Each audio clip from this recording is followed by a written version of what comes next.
जय जगन्नाथ मु दिवाकर दास आपण मानक प्रणाम करुच्ची एबे टीवी खोलंतु बा मोबाइल आपण निश्चिंत पाउथिबे चंद्र ग्रहण रे चिकेन बिरियानी आउनी विभिन्न चैनल रे आलोचना हेउची चंद्र ग्रहण रे जेहेतु पूर्व परंपरा थिला पाक निषेध को नहीं एबे किंतु अनेक लोक भाबुचन जे पाक निषेध माने बिल्कुल खाइबानु आउ हेतुवादी माने विभिन्न चैनल मानक रे आसे से माने कहउचंती जे ए सब अंधविश्वास ए कथा को आपण निश्चिंत आपण पाउथिबे मोबाइल रे देखुथिबे टीवी रे मध्य देखुथिबे आउ एमान को भड़काउचंती मीडिया वाला आउ जो मीडिया रे आपण माने देखुचंती जे प्रकृत रे पूर्व परंपरा को से माने नष्ट कर सारलेनी आउ पूर्व परंपरा आउ नाही चंद्र ग्रहण आसुची माने एबे चिकेन बिरियानी ही खाओ काहे ना खाइले कार कोनोसी क्षति हुए ना मु एटी आपन को कहि रखिबा पई चाहे जदि खाइले कार कोनोसी क्षति हुए नै न खाइले भी मध्य कार कोनोसी क्षति हुए नै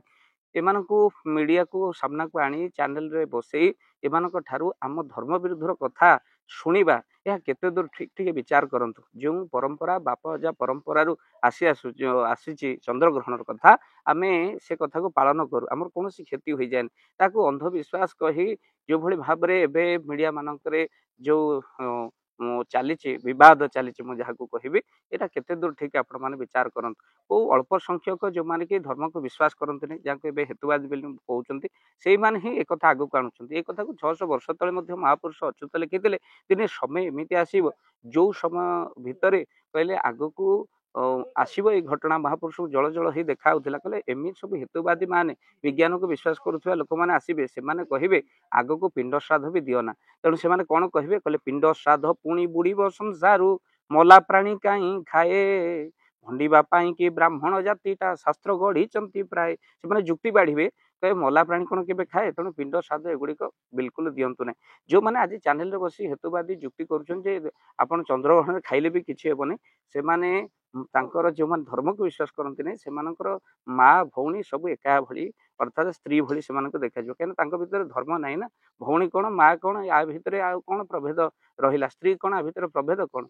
आ भितर जदि जे भौणी कहे भौणी ये आपको ये माँ से निश्चिंत आगे कह भौणी माँ ठी कौन अच्छी कहीं एमान को विज्ञान देखातु ये गोटे झील सी भी गोटे झील तेणु स्त्री भी गोटे झील तेणु विज्ञान देखातु आधर कौटी भौणी को जब स्त्री आप भावे से आग जुक्ति बाढ़े जे भौणी को स्त्री भाविले को परंपरा नष्ट हो तेणु परंपरा को आम विश्वास करूना भौणी जी सी स्त्री हो पार माँ जी सी भी स्त्री हो पार कहीं आधे कौन सैंस ना जे सहित मिलन हेले कौन खराब कथा हो एक निश्चिंत आगक कहे कहूना लज्जा लगुच कि आगक निश्चिंत कहे से करुवे कि जो परंपरा आम माने देखी आसीचु से परंपरा एबे देखंतु देवनीति महाप्रभु जगन्नाथ आम आराध्य ओडिशा रे रही मध्य महाप्रभु जगन्नाथ पाखरे मध्य देवनीति सरी जाउची बेलगु चंद्र ग्रहण हेबो बोली महाप्रभु पाखरे किभली भाव रे परंपरा रहुची आमे ओडिशा रे जन्म होई महाप्रभु पाखरे जन्म होई तो जगन्नाथ टिके डर महाप्रभु टिके विश्वास कर जदि तुमे चिकेन खाउचो बिरियानी खाउचो सेतरे किछि आमर जाय आसे नाही कि लोक देखाणी हेबा ताको पुनी आमर एई सनातनी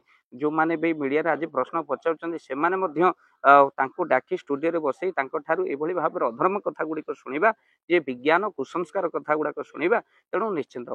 भाव रे यह मु आपण मानक निहाती भाव कहबी केवल मीडिया ही तांको भड़काउची आग को आणुची से माने खाइले किछि असुविधा नाही के माने न खाइले भी किछि असुविधा नाही चिकन बिरियानी चंद्र ग्रहण के खाइले खाऊ के न खाइले खाऊ ताकू लोक लोचन को आनी के विवाद सृष्टि करिबा यह निश्चिंत एक दुखदायक घटना मैं आपन को कहि रखिबा पई चाहे जने संत जेतबेले प्रवचन करुथिले सेतबेले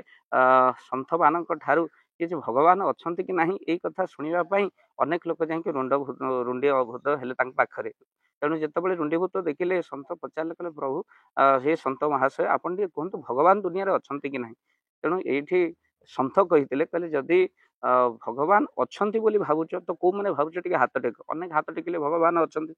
तेणु अनेक हाथ टेकिले ना तेणु ये समय सन्त कहले कहले जो मैंने भावुं भगवान अच्छा से आउ शुणा कौन दरकार से तो जानते अलरेडी भगवान अच्छा तेणु जो मैंने हाथ टेकी ना से कौन करूँ ना जो मैंने विश्वास करना बुझे दिंतु तो कहार मोर ए कहार कौन अच्छी तेणु कहार कथा तेणु बुझेबार कौन आवश्यक अच्छी जो मैंने मानुना कहार कौन अच्छे आम संस्कृति परंपरा ये भाव किसी भी आवश्यक ना जी चिकेन खाऊ बिरियानी खाऊ मटन खाऊ चंद्रग्रहण मद पीऊ ताकू मीडिया को आने हूँ सब हूँ प्रथम बड़ भूल कहीं आने किसी असुविधा नहीं लोक मान भर किसी प्रभाव पड़ूनी कहीं जो चंद्रग्रहण आमको हजार फोन आसुच्चे पाक निषेध कौन करें शास्त्र गणना जो যেଭଳି ଭାବରେ ଆଜି ବିଜ୍ଞାନର ଦୋହାଇ ଦେଉଥିବା ଲୋକ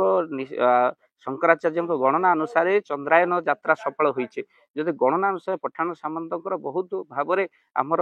ପୁରାଣ ପଞ୍ଜିକା ଲେଖା ହେଉଛି ଗଣନା ଅନୁସାରେ ପଠାଣ ସାମନ୍ତଙ୍କ ଗଣନା ଆଜି ଶ୍ରେଷ୍ଠତ୍ୱ ଲାଭ କରିଛି। ଇସ୍ରୋର ବୈଜ୍ଞାନିକ ମାନେ ମଧ୍ୟ ପ୍ରଭୁଙ୍କୁ ପ୍ରାର୍ଥନା କରୁଛନ୍ତି। ଆପଣ ଜାଣିଛନ୍ତି ମହାକାଶ ଯାତ୍ରୀ ମାନେ ସାଙ୍ଗରେ ଗଣେଶଙ୍କ ମୂର୍ତ୍ତି ନେଉଛନ୍ତି। ସେମାନେ ବୈଜ୍ଞାନିକ ମାନେ ବଡ଼ ବଡ଼ ଡକ୍ଟର ମଧ୍ୟ ଆଜି ପାକ ନିଷେଧରେ ମଧ୍ୟ ତାଙ୍କ ମତାମତ ଦେଇଛନ୍ତି ଯେହେତୁ ପୂର୍ବ ପରମ୍ପରା ଆମେ ମାନୁଛୁ। ତେଣୁ ନିଶ୍ଚିତ ଭାବରେ ଏ ପୂର୍ବ ପରମ୍ପରା ଏଠି ଖାଇଲେ କୌଣସି କାହାର ଯଦି କ୍ଷତି ହଉନି, ନ ଖାଇଲେ ମଧ୍ୟ କାହାର କିଛି କ୍ଷତି ହଉନି। ତେଣୁ ଏ କଥାକୁ ନିଶ୍ଚିତ ଭାବରେ ମାନିବା ଆବଶ୍ୟକ। ତେଣୁ ଏହାର ପ୍ରଚାର ନ ହେବା ଦରକାର। ଆମେ ଯାହା କହୁଛୁ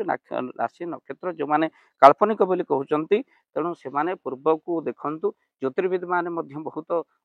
ଭାବରେ ଅଛନ୍ତି। ପୂର୍ବରୁ ଯେଉଁମାନେ ଥିଲେ ସେମାନେ ଗଣନା କେତେ ସଠିକ ଥିଲା ଯେ ଆଗରୁ ମଧ୍ୟ ଏବେ ମଧ୍ୟ ସଠିକ ଅଛି। କେଉଁ ସମୟରେ ବର୍ଷା ହେବ, କେଉଁ ସମୟରେ ଖରା ହେବ, ସେ ମଧ୍ୟ ନିର୍ଦ୍ଧାରଣ କରି ହେଉଛି କେମିତି। ତ ନିଶ୍ଚିତ କିଛି ଅଛି ଏହାକୁ କାଳ୍ପନିକ କହୁନି। ଏମାନେ ରାମଙ୍କୁ କାଳ୍ପନିକ କହୁଛନ୍ତି, ଜ୍ୟୋତିଷଶାସ୍ତ୍ରକୁ କାଳ୍ପନିକ କହୁଛନ୍ତି। ଯେଉଁ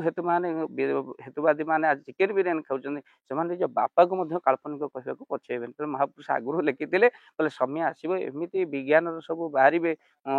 ଛାତ୍ରଛାତ୍ରୀ ସବୁ ବାହାରିବେ ସେମାନେ ଯେଉଁମାନେ ଧର୍ମକୁ ନେଇକି ଥଟ୍ଟା ପରିହାସ କରିବେ। ଆଉ ସେମାନେ କ'ଣ କହିବେ ପିଣ୍ଡ ଶ୍ରାଦ୍ଧ ପୁଣି ବୁଡ଼ିବ ସଂସାର, ମଲା ପ୍ରାଣୀ କାହିଁ ଖାଏ, ଭଣ୍ଡିବା ପାଇଁକି ବ୍ରାହ୍ମଣ ଜାତିଟା ଶାସ୍ତ୍ର ଗଢ଼ିଛନ୍ତି ପ୍ରାୟ। ତେଣୁ ଯିଏ ବଞ୍ଚିଥିଲା ସେ ଖାଉଥିଲା, ମଲା ପରେ କାହିଁ ଖାଇଲା। ତେଣୁ ଏମାନେ ମଧ୍ୟ ବାପାଙ୍କୁ ଶୁଦ୍ଧି ହୁଅନ୍ତି ନାହିଁ। ଯେଉଁମାନେ ଆଜି କହୁଛନ୍ତି ଏଗୁଡ଼ିକ ଅନ୍ଧବିଶ୍ୱାସ, ତେଣୁ ତାଙ୍କ ସହିତ ମୁହଁ ଲଢ଼େଇବା ଅର୍ଥାତ୍ ତାଙ୍କ ସହିତ ଯୁକ୍ତି କରିବା ଆଠୁ ଭାଣ୍ଡାମି ଆଉ ମୂର୍ଖାମି ମଧ୍ୟ କିଛି ନାହିଁ। ଯେଉଁମାନେ କହୁଛନ୍ତି ଏସବୁ କଥା ଭାଣ୍ଡାମି, ଆମେ ପୁଣି ଥରେ ତାଙ୍କୁ କହୁଛୁ ତମ ସହିତ ଯୁକ୍ତି କରିବା ବା ହେତୁବାଦୀଙ୍କ ସହିତ ଯେଉଁମାନେ ଯୁକ୍ତି କରୁଛନ୍ତି ସେମାନେ ମଧ୍ୟ ପ୍ରକୃତ ଏଗୁଡ଼ାକ ଭାଣ୍ଡାମି କରିବା ସାଙ୍ଗେ ସମାନ। ତେଣୁ ବିଶ୍ୱାସ ହିଁ ପରମ ଧର୍ମ। ତେଣୁ ଆଜି ମୁଁ ଆପଣଙ୍କୁ କହିବି କହେ ଜଗନ୍ନାଥ ଦାସ ମୂଳଟି ଅଠେଇ ବିଶ୍ୱାସ। ମାନିଲେ ଠାକୁର, ନ ମାନିଲେ ପଥର। ଏକଥା ଆରମ୍ଭରୁ ଆମ ବାପା ଆଜା କହିଛନ୍ତି। ମାନନ୍ତୁ ନ ମାନନ୍ତୁ ଇଏ ଆପଣଙ୍କ ଉପରେ ନିର୍ଭର କରେ। ଜୟ ଜଗନ୍ନାଥ। ଜୟ ଜଗନ୍ନାଥ। ଧନ ଅର୍ଜନେ ଧର୍ମ କରି ଧର୍ମେ ପ୍ରାପତ ନରହରି। ଆପଣଙ୍କ ଉପାର୍ଜିତ ଧନକୁ ଯଦି ଧର୍ମ କାର୍ଯ୍ୟରେ ଲଗାଇବା ପାଇଁ ଚାହୁଁଛନ୍ତି, କିଛି ଅସହାୟ ଅସୁସ୍ଥ ବ୍ୟକ୍ତି ପାଖରେ ଆମେ ପ୍ରତିଦିନ ପହଞ୍ଚୁ ଆଉ କିଛି ସହଯୋଗ କରୁ। ଯଦି ଆପଣଙ୍କର ସେ ଗୁଣ୍ଡୁଚି ମୂଷା ଭଳି ଦାନ ସେଇ କାର୍ଯ୍ୟରେ ଲାଗିବା ପାଇଁ ଚାହୁଁଛନ୍ତି, ସ୍କ୍ରିନରେ ଚାଲିଥିବା ଏ ନମ୍ବରରେ ଏବେ କଲ୍ କରନ୍ତୁ। ଆମେ ଦେବୁ ଆପଣଙ୍କୁ ଫୋନ୍ ପେ ନମ୍ବର। ଆପଣଙ୍କର ଯେତିକି ସମର୍ଥ ରହିଛି ବା ସାମର୍ଥ୍ୟ ଅନୁସାରେ ଆପଣ ପ୍ରଦାନ କରିବେ ଆପଣଙ୍କର ଅର୍ଥ ରାଶି। ଏବେ ଆପଣ ଜାଣିକି ଆନନ୍ଦିତ ହେବେ, ଗୋଟିଏ ଆମ୍ବୁଲାନ୍ସ କିଣା ଯାଇଛି କେବଳ ରୋଗୀ ସେବା ପାଇଁ। ଯଦି ଆପଣଙ୍କର କିଛି ଅର୍ଥ ସେ ଆମ୍ବୁଲାନ୍ସ ପାଇଁ ଆପଣ ସହଯୋଗ କରିବା ପାଇଁ ଚାହାନ୍ତି ତ ଏବେ କଲ୍ କରନ୍ତୁ ଏଇ ନମ୍ବରରେ। ଆପଣଙ୍କୁ ଅଶେଷ ଅଶେଷ ଧନ୍ୟବାଦ। ଜୟ ଜଗନ୍ନାଥ।